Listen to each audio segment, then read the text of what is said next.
الحمدللہ وحدہ والصلاة والسلام علی من لا نبی بعدہ اما بعد۔ اسلامی بھائیوں، کسی قوم یا فرد کا فقر و فاقہ میں اور تنگ دستی میں مبتلا ہونا اتنا خطرناک نہیں ہے جتنی خطرناک مال و دولت کی فراوانی ہے۔ اس لیے اللہ کے نبی جناب محمد رسول اللہ صلی اللہ علیہ وسلم نے اپنی امت کو مال و دولت اور اسباب دنیا کی فراوانی سے ڈرایا ہے۔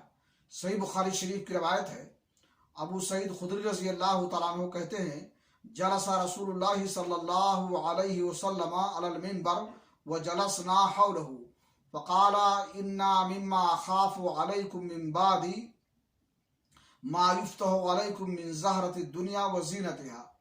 اللہ کے نبی جناب محمد رسول اللہ صلی اللہ علیہ وسلم منبر پر بیٹھے اور ہم لوگ بھی آپ کے ارد گرد بیٹھ گئے، تو آپ نے فرمایا کہ مجھے تمہارے بارے میں اپنے بعد سب سے زیادہ جس بات کا ڈر ہے وہ یہ ہے کہ دنیا کی رونق اور اس کی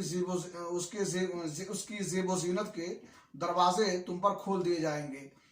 اللہ رب العالمین سے دعا ہے کہ اللہ تعالی ہمیں دنیا اس کی رعنائی پر فریفتہ ہونے سے محفوظ رکھے۔